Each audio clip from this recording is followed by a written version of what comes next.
Morning, world. So it's yet another day, and well, I actually did it. I managed.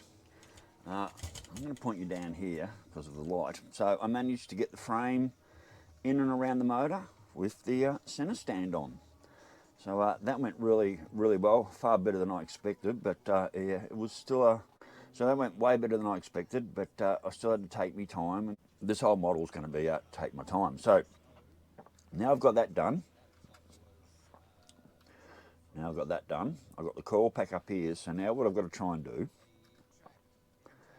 is get me spark plugs in and run me tubing up into each individual point up there. Now I don't know how this is going to go. I can get the outside plugs, but whether I can get the inside plugs and the tubing up into there, I really don't know. And then it's on with the next stage, which is fitting a bit of the back guards, and then I'm into wheels and tyres. So anyway, worlds, the motor's in the frame, looking pretty good. Airbox is on. None of this is, all this is pretty good. Pretty happy with that so far. Still plenty to do, still plenty to fuck up. So anyway, pretty happy with it so far. Still plenty to do, and like I said, I'm just going to slowly just plod away. I'm just going to slowly plod away at this model. I'm in no rush. I'm going to slowly plod away at this model. It's cold this morning. It was like 14 when I got up this morning, and my fingers are barely moving. I'm really struggling as far as fingers and coordination these days. Someone said, yeah, they're too old, too blind and too shaky and too impatient to build models. Well, that's exactly where I am, mate. I know what you mean. I'm too old, I'm too bloody shaky, I'm too bloody blind. But I have learnt patience in built. I think that's the one thing in the 2 years building these models has taught me is patience. So anyway, well, I'll get back to you when I've got some more done. So later, bye. Right now, well, it's quite a few more hours later and we're back again, and I've got back rim together. I'm just waiting for the glue to settle down before I try and put the tyre on. Got my front rim together and the discs are on, same thing, everything's still just on there at the moment, so I've got to wait a little while for that to dry. I've got the first decal on and it slid straight off the sheet. It's the decal sheet, hang on. So that's the decal sheet and that slid off no problem. So really happy about that. Just got the tail light to go on next. That's just got to go onto there.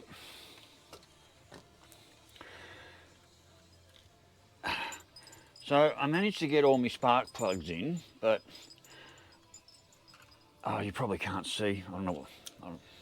I'll just come down here. Hopefully the light's a bit better.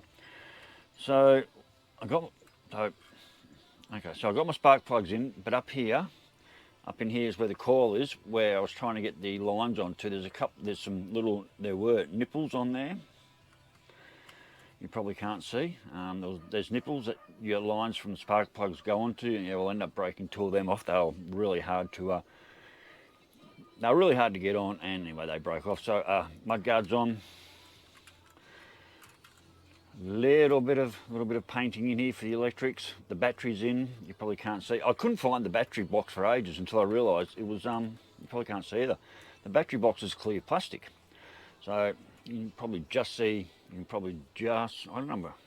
So you can probably just see the battery in there maybe. So I said, there's some electrics. Rear brake master cylinders on.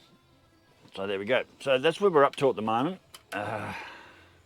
Just slowly potting away. Actually, I might have a go. I might do this and see if I can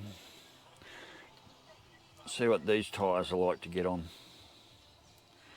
Hopefully I'm not doing it too soon.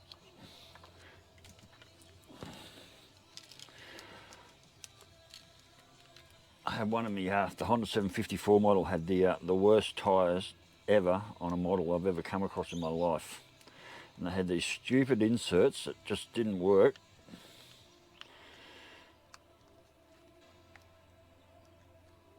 Well, nearly there.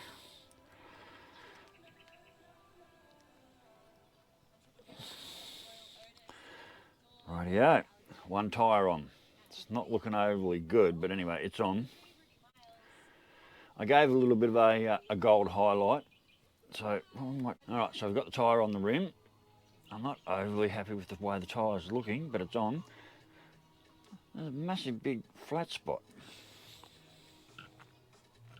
Let's see if we can get the... Oh, now, is there a direction of travel? That's the other thing. Was there a direction of travel on these things? There's actually a little bit of poor quality rubber. Anyway. Alright, let's see if I can get this tyre in. Sorry, let's see if we can get this tyre on without too much drama.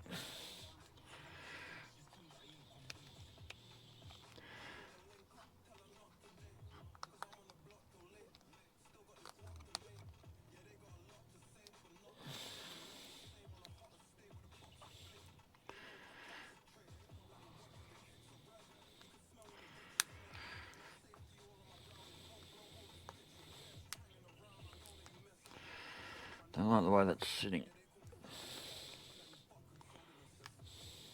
So we're trying to get the bead up into the groove to make it look like it's actually supposed to.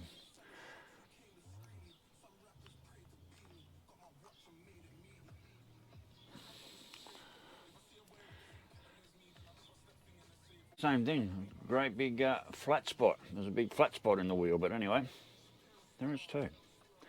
Anyway, that's our rubber on. Alright, well, so there we are. We're just slowly plodding away. It's getting there. Things are going together really, really good. This has been a pretty good model so far. No real dramas. Right here, well, we're plodding along quite nicely here, and things are going together quite good. Like I said, so far that's going pretty good. I like having a little bit of electricals in there, and same with little brake master cylinders in there. Spark plug leads are on, but I did break a couple of nipples off on the coils up the top, but overall once the petrol tank goes on you wouldn't really notice. So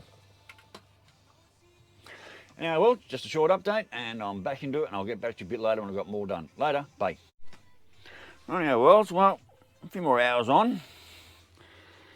This was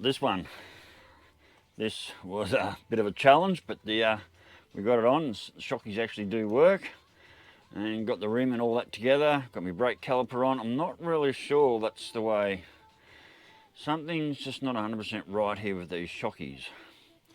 I'm pretty sure the brake caliper's on the right side there, but if I try and put the shockies over the other side, it doesn't work.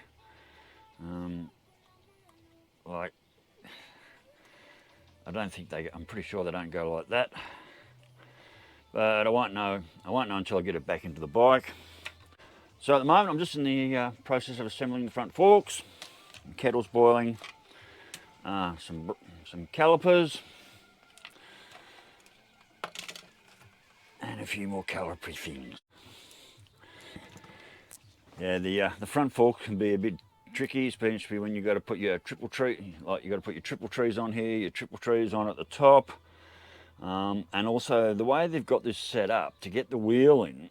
So there's no holes to slide the axle through, so I've got to put the axle through the wheel, insert the speedo drive, and put it on. Anyway, I'm sure I'll figure it out. Oh, and there's springs in there too. Look, we have a working front suspension. So there's springs in there, and springs in there. So look, some of these things are a little bit tricky, but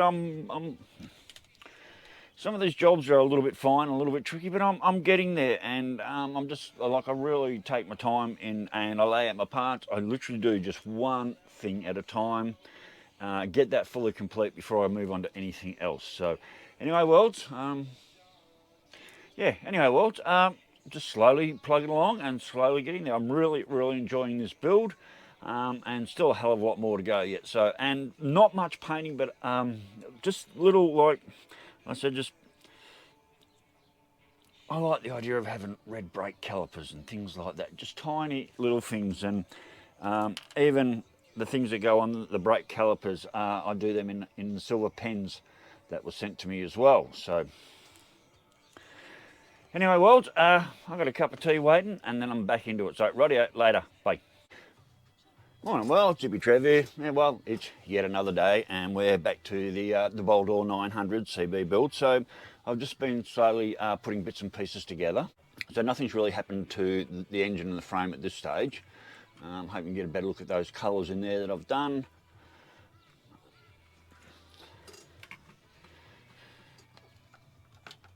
The front end's starting to come together. Now, what I've got to do now is I've got headlight to put in, handlebars and that to put on, and then start running my brake lines and stuff, getting ready to assemble into the frame.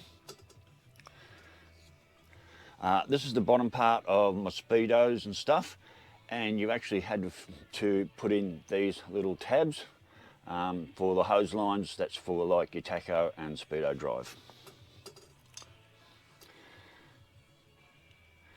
There's my dash. The decals came off really good. All the colours there I've actually hand painted, tiny little daubs of paint. So I've hand painted the indicators, high beam light, oil pressure light and neutral light. I painted all those. They're ready for assembly onto the handlebars, and there's also glass in there which I managed to get in without smudging. Holy shit, how the fuck did I do that? The exhaust pipes, they're ready to go on, and I'll explain a little bit in a minute about what's going on with this, how these are going to be so much fun, because I think I've already showed you the guard. So the back end's pretty much together and ready to go in, and this is where the fun's really going to start. So what has to happen is I've got to insert, so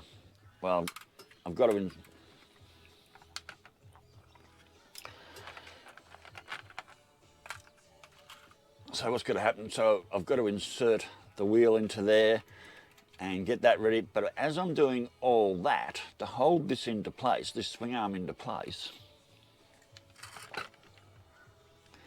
I have to insert the exhaust pipes with these pins right here that hold the swing arm in place on both sides. So that's going to be a lot of serious fun. And the headlight, this went together really well. You're not going to believe it. Sometimes, this is the thing about models that, in behind that glass there is actually a tiny light globe. Like, you'll never see it, but I know I put it in there. So in behind the glass of the front headlight, there is just this tiny little globe. And I found that with the King Tiger build I did. That took me over a month to build the King Tiger Army tank model. So many pieces. And the shame of it was, when you sort of build all your engine components and put them all in the tub and everything and blah, blah, blah, and as you start building up your layers, all the work that you've done previously, all the hand painting and absolutely everything, the hours of work put in, it just disappears. It's gone. It's like underneath everything you've put on top, and it's like all that work you've done is like, you just can't even see it. But anyway, I know I've done the work, so. But anyway, so yes, as I was saying, in behind the glass of that headlight, and I managed to get the glass in there. I've been giving the Mod Podge glue a really good go. Instead of if you use plastic model glue on any glass or something, it just fucks it all up.